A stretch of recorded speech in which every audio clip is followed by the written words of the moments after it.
مجھے ہمارے گاؤں کے اندر ہماری ہمسائیگی میں ایک شخص رہتا تھا، اور میرا خیال ہے اس کو انتقال کیے کوئی 20-25 سال ہو گئے ہوں گے، لیکن آج بھی جب ہم کہیں بیٹھتے ہیں اور لوگ بیٹھتے ہیں تو اس کا ذکر ضرور کرتے ہیں۔ اس زمانے میں وہ شہر جایا کرتے تھے، وہ 8 کلومیٹر ہمارا گاؤں شہر سے ہے، تو وہ ڈاکیا تھا۔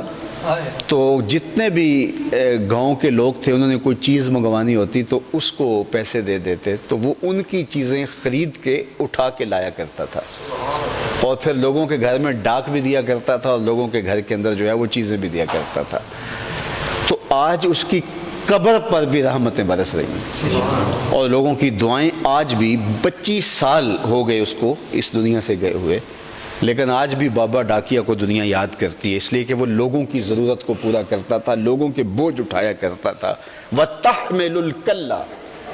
حضور کا وصف نمایاں یہ ہے کہ وہ لوگوں کے بوجھ اٹھاتے۔ آپ نے وہ کہانی تو سنی ہوگی کہ وہ بڑھیا جو سامان باندھ کے تھڑے پہ بیٹھی تھی، اس نے سنا تھا مکے میں کچھ جادوگر آیا ہے اور جس کو ملتا ہے اس کا دھرم لوٹ لیتا ہے،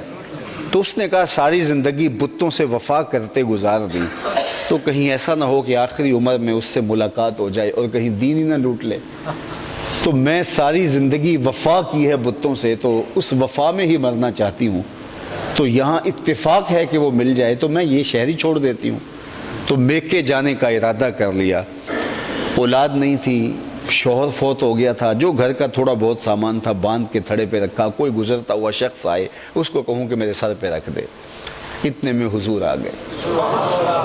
اور بڑھیا نے کہا کہ بیٹے رکو، یہ سامان میرے سر پہ لاد دو۔ حضور نے سامان اٹھایا تو محسوس کیا یہ تو وزنی ہے اور بڑھیا کمزور ہے، تو کہا اگر تم کہو تو جہاں جانا ہے میں خود ہی نہ چھوڑاؤں۔ اس نے کہا بھتیجے یہ تو کمال مہربانی ہوگی، تو حضور نے وہ سامان اٹھا لیا اور اس کے ساتھ ساتھ چلنے لگے۔ تو وہ زمانہ تھا، ایک دفعہ یہ پنڈی بائی پاس والا پل پرانا پل ہوتا تھا، تو ایک بوڑھی جو ہے وہ سامان اٹھا کے لے جا رہی تھی، تو میں بھی جا رہا تھا، تو میرے دل میں حضور علیہ السلام کا وہ واقعہ یاد آ گیا، تو میں نے اس بڑھیا سے کہا کہ مجھے سامان دے دو، تو اس نے سامان دے دیا۔ تو وہ تھوڑی سی کمزور تھی، تو میں تھوڑا سا اس وقت نوعمری میں تھا تو تھوڑا سا آگے بڑھ گیا، تو بڑھیا کو شک ہو گیا کہ یہ سامان لے کے کہیں بھاگ، اس نے کہا پتر دے دے مینوں سامان، تو حضور اس کے ساتھ ساتھ چل رہے ہیں۔ تو یہ میں اس لیے بات سنائی ہے کہ اگر کسی کا سامان اٹھائے تو اس کے ساتھ ساتھ چلے۔ میرا یہ تجربہ ہے کہ اس دور میں کم از کم لوگوں کو یہ گمان ہوتا ہے کہیں سامان اٹھا کے یہ بھاگ ہی نہ جائے، تو حضور اس کے ساتھ ساتھ چل رہے ہیں اور اس سے میٹھی میٹھی باتیں بھی کر رہے ہیں۔ آقا کریم علیہ الصلوۃ والسلام نے اس کی منزل تک اس کو پہنچایا، جب سامان رکھا واپس پلٹنے لگے تو بڑھیا کہتی ہے کہ راستے میں حضور کو بتاتی ہے کہ بیٹے میں تو ام القریٰ بستیوں کی ماں مکہ المکرمہ کی باسی تھی، اور اس شہر کو چھوڑنے کو کس کا جی چاہتا ہے،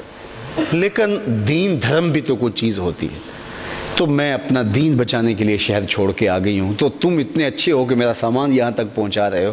تو تمہیں بھی نصیحت کرتی ہوں اس جادوگر سے بچ کے رہنا، کہیں وہ تمہارا بھی دین نہ لوٹ لے۔